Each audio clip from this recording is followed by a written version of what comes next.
What's up, people? It's Mike. Back with Bird's Eye Bourbon. Your guy has brought home the beacon. Look at that. Now, I know other whiskey tubers have reviewed this bottle, but if you'll allow me, I'd like to do it in my own inimitable way. So, according to Wild Turkey's website, this will be the final Master's Keep release. But depending on who you talk to in Lawrenceburg, it might be or it may not be. Just like Russell's 15. Never say never, right? Anyway, the real question is this the best bottle in the series, or at least one befitting the line's farewell effort? I can't answer that because I don't have the decades and I don't have the Bottle and Bond 17 year. I got the Triumph sitting back there.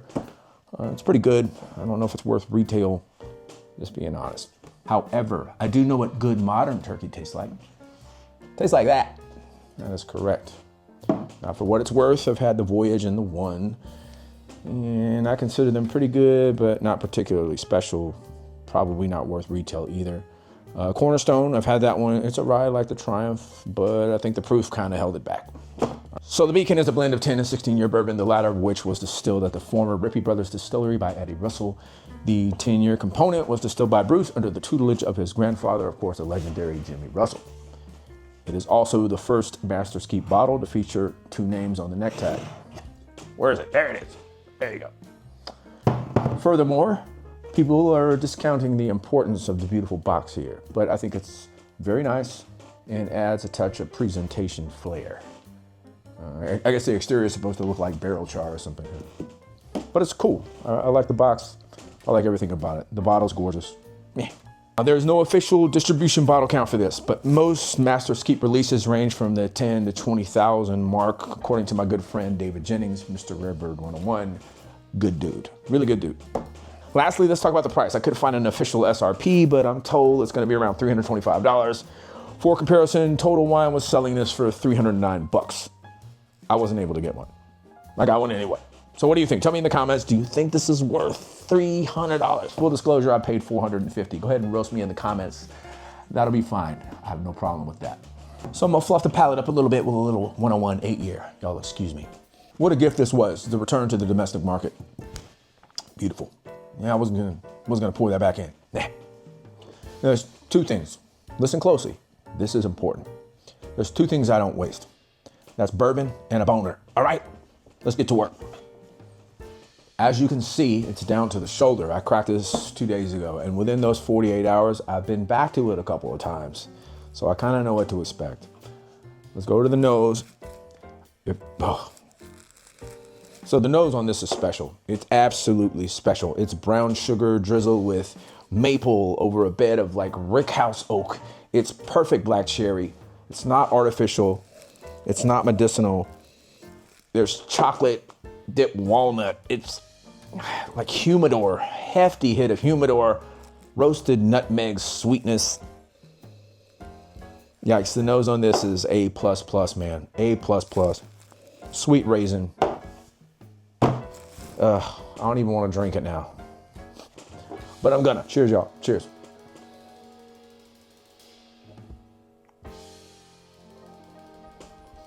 So all the complexity from the nose gets delivered straight to the palate, each providing like its own signature. And that's the mark of a good whiskey. The totality of flavor, it strikes in a great balance. There isn't one quality that distracts you from the other. That, my friends, is a whiskey of the year contender. Good Lord. It is that good. I will say the tobacco makes itself known right away on the palate. That's a kind of a primary note, but it's sweet and creamy, probably the best tobacco note I've gotten on the palate. It's rich baker's chocolate. Ugh.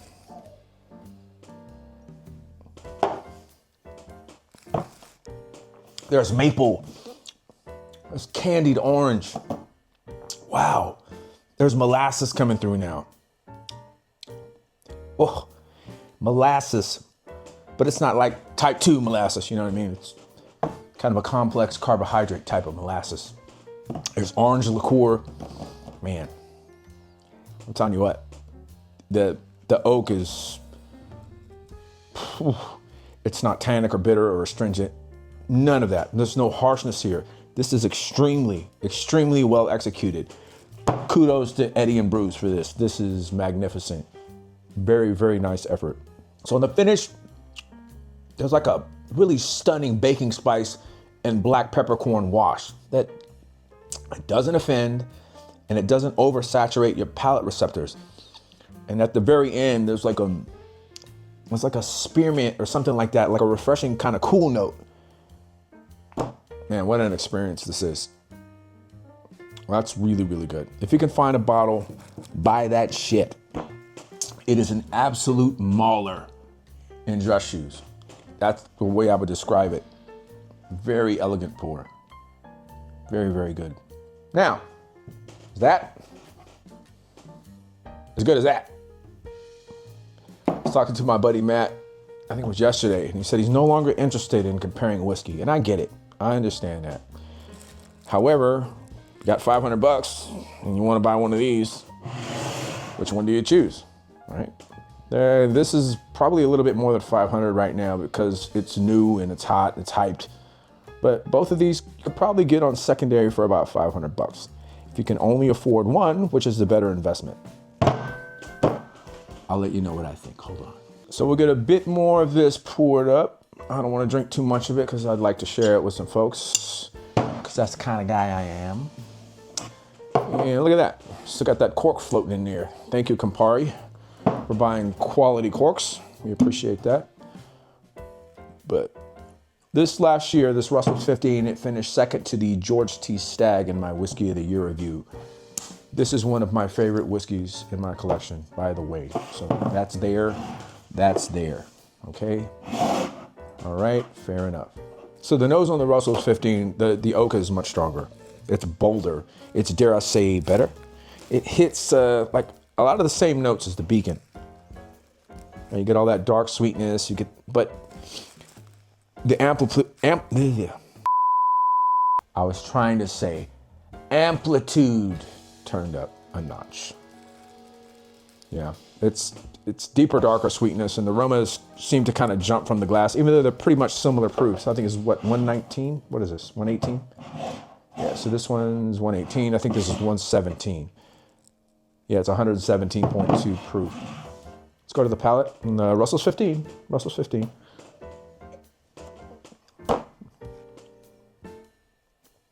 So it's a bit more cherry forward, and it feels like the denser whiskey. It has a weight to it on the palate. It's thick and syrupy, better oak, but I'm not sure if it's as balanced as the Beacon. This is a brute, whereas the Beacon has its legs crossed. It's kind of sitting in the chair looking all pretty. Yeah, this is definitely the oakier product, and there's more of a pronounced cherry note here. The finish is a tad medicinal and a touch of barrel char, dare I say, bitterness. Maybe that's why the 2024 GTS beat it in my blind. So is the Beacon a buy? Hell yes. What's the most I would pay? $450, which is exactly what I paid for that bottle. So you get the Russell's 15 over the Beacon. They're so close, I can't really say. They're both likely the last of their kind. The chance of seeing another Beacon or Russell's 15 are the same as the rapture happening today. Oh wait, that was supposed to happen yesterday. If I was going to spend $500 tomorrow and I had my choice, I'm buying that. Buying that. I got to back up with this, but that's not factoring into my decision here.